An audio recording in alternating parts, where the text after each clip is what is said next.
Hey guys, what's up? Knox here.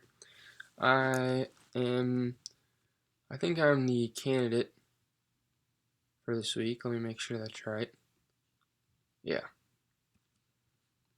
Alright, so I'm the candidate for the module this week, or the exercise this week. So I'm going to go over each problem one by one. There's three, and then I'm going to go over my answer for each one. So, in problem number one, it seems like the main problem is population decline, which is being being led on by a job decline in the city. So honestly thought this was the hardest one to answer, maybe because I don't have that much experience with the job market, but I think I've talked about this occurrence briefly in one of my financial management classes, and I don't remember a lot about it, but it seems that population decline is due to the job decline. So the problem that clearly needs to be addressed is a lack of jobs. Um, Deindustrialization or the migration of manufacturers is usually what causes a decline in jobs. Either that or a rise in population. But as the problem states, it seems that people are moving away for work. So I think an analysis needs to be made on why jobs are being lost and what can be done to bring them back. I think there's a model called the urban development model that states that a decline in urbanization will eventually make way for an increase in growth. So it could be wise to just do nothing and wait to see if the job market increases on its own, but particularly because no one wants to get into any fights over eminent domain. I think that's what the problem mentioned. And in general, a lot of interventions serve to remedy city shrinkage, end up messing with the allocation of land. So I think it's a good step first to identify the problem. Um, you could find that anything from vamping up infrastructure to encourage manufacturers to come back in to anything else could be the answer. So um, that's my answer for number one.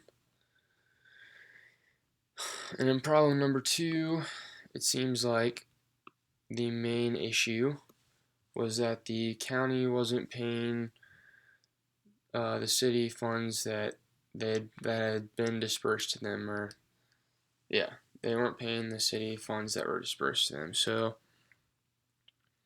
in looking at the problem and reading it, it seems that throughout the disbursement of these funds, there's been a considerable delay in passing them on. In one of my classes called Strategic Planning for Nonprofits, I learned that it is sometimes necessary to redo the entire system you're dealing with. I was making sure I was still recording.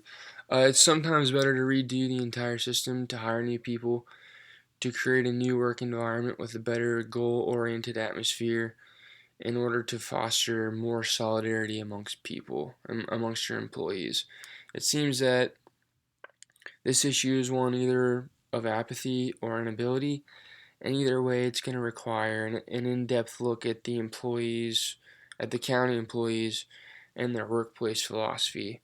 So I think that's a good fix for the future, and I think a more immediate response to Isaac, the finance director, is to just send someone over to the county offices immediately to see what's going on. Sometimes you just need to have a face-to-face communication to display the urgency of a problem.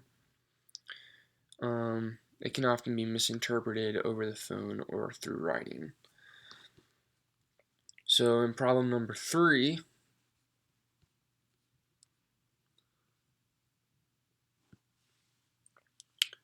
it seems that the major issue here was that the Lighton, I don't know if it's Lighton, I say Lighton. If the Lighton's Homeowners Association, they want one thing, and the Lambda Manufacturing doesn't want to change their location, and then the mayor uh, doesn't seem to know what to do. So you kind of have all these conflicting interests in problem number 3.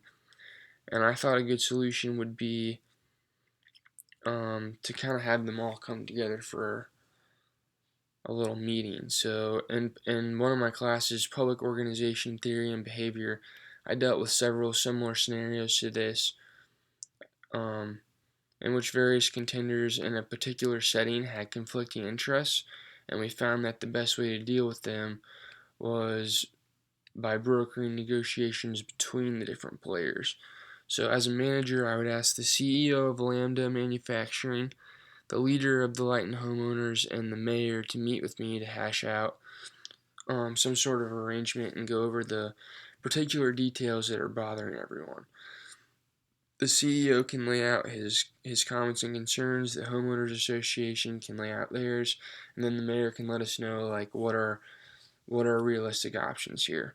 So, and then as the mayor of the city, I would try to, of course, reinstitute peace amongst the different players and help them come to a harmonious agreement that is in the city's best interests. So that's my answer for number 3, and I think that should pretty much cover everything. Probably don't have a super great answer for all of them, especially not number 1, but hopefully that's enough for the evaluators to go on. So thanks guys, and I'll see you in the next video.